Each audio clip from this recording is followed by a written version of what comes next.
is a very important part of selling your home. But what should your strategy be when it comes to your child's bedroom or your teenager's bedroom?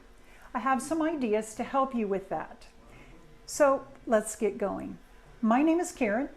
I'm a real estate agent with Marcus & Company Realty, powered by Keller Williams, servicing the Southwest Florida area. If you know of anybody who you think this information would relate to, who could possibly benefit from what we're about to discuss, please feel free to tag them in the comments below. Let's get started. So the other day, I showed a home and we walked into the child's bedroom. Now keep in mind, my buyers don't have children.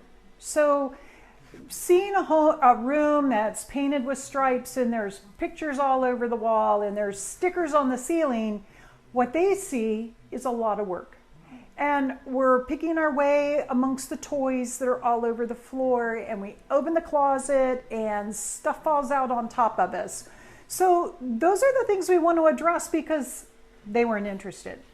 When they see that much work, that much effort, makes the room look small when it's cluttered, it looks like there's not enough space in order to store everything. So we need to address that. So the very first thing is declutter, declutter, declutter. This is a perfect time to start the moving process. Go through the toys, go through the books, go through the clothes, look under the bed, reorganize the furniture, all of it. Maybe some of this stuff can be donated. Probably some of it's broken. Throw it away. If it's no longer being used, if your child has outgrown it, take it to Goodwill. Take it to a charity shop and donate it. And maybe some other child would enjoy playing with it. But this is a great opportunity, and include your child in that opportunity. Make it fun, make it a game, make them understand that this is a new phase of their life and they're going to get to do new things. They're going to get to create a new room when they move. Teenagers, do the best you can to get them to clean this up, put stuff away. Again, they're pack rats. They keep everything. They have it plastered everywhere. Get it off the walls. We'll come back to that here in a little while, talking about what's on a teenager's wall, even what's on your child's wall. But we want to keep it organized. Take the closets, organize the clothes by color. It will, believe it or not, it makes the closet look bigger. Buy some bins. You can go to the dollar store, Dollar Tree, Dollar General, and you can buy plastic bins. Put the small toys in there, a couple bookshelves. Put the books on there. Make everything very, very neat so that when a buyer walks into the room looks open and it looks like, oh my gosh, this is a child's room, so we expect a lot of toys, but look, there was room to put them away and still have room left over. Next thing, paint. I know your daughter liked Cinderella pink or purple. I painted my granddaughter's room that one time, pink and purple.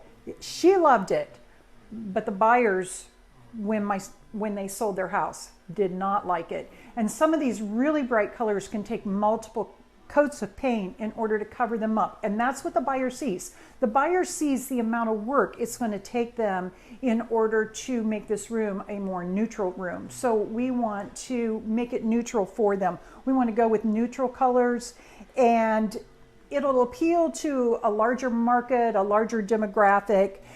It'll also give you a chance that when you've taken all of the taped up pictures, the stickers off of the walls, to cover up the tape marks so that the walls look clean and fresh and the room looks inviting. Next thing is light fixtures and window treatments. Did you change light fixtures? Does your son have an airplane flying around in his room, or is it glowing stars across the ceiling? Do the window treatments look like a circus tent? I mean, there's 100 different things that you could have done with that room that I'm sure they were great and they were fun and your child loved them. But now we want that room to be appealing to retirees, to newlyweds, to people who don't have children. So remove those specialized light fixtures and window treatments and go with something very generic, very ordinary that would fit with any type of a lifestyle. Now we're to these pictures, especially in a teenage boy or girl's room. Get them down off the walls. You don't know who's coming through those rooms. Get their names off the walls. Get awards off the walls, name plaques on the walls. Do not leave anything there that a stranger can see. Your teenage daughter, the teenage daughter's girlfriends know your 3-year-old's name. We don't know who we're taking through as agents. We don't do background checks. So protect your child now. Get them off the wall, pack them up. They can put them up when you move. But for right now, depersonalize that entire room. Natural light. Bring as much natural light into the room as you possibly can. The more light, the more attractive the room is. If the buyer does have children, that room says to them, oh, my child would love playing in here. My child would love reading in here because it's got all this light.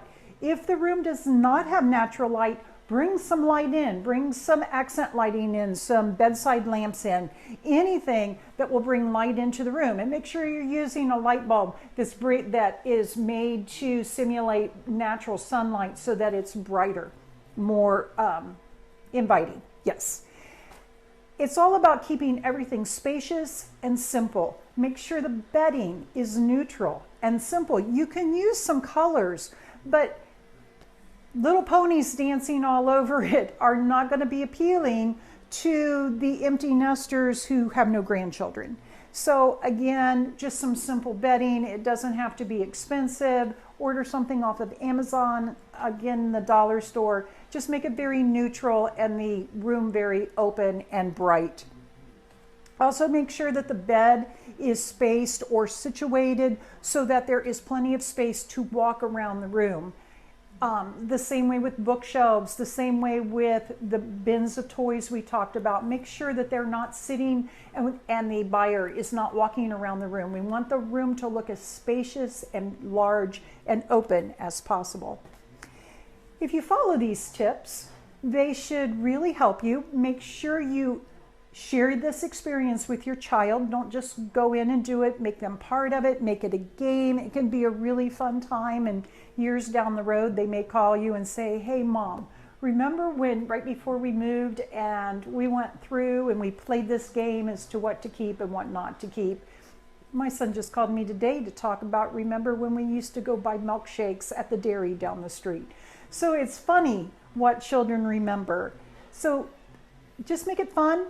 Make it enjoyable, but make that room really attractive to your buyers. I hope that this helps. Please feel free to share. Please subscribe to my channel. It's a fairly new channel, as you can see, and there's not that much there, but I try to post home selling, home buying tips every week, and see you next week. Thanks.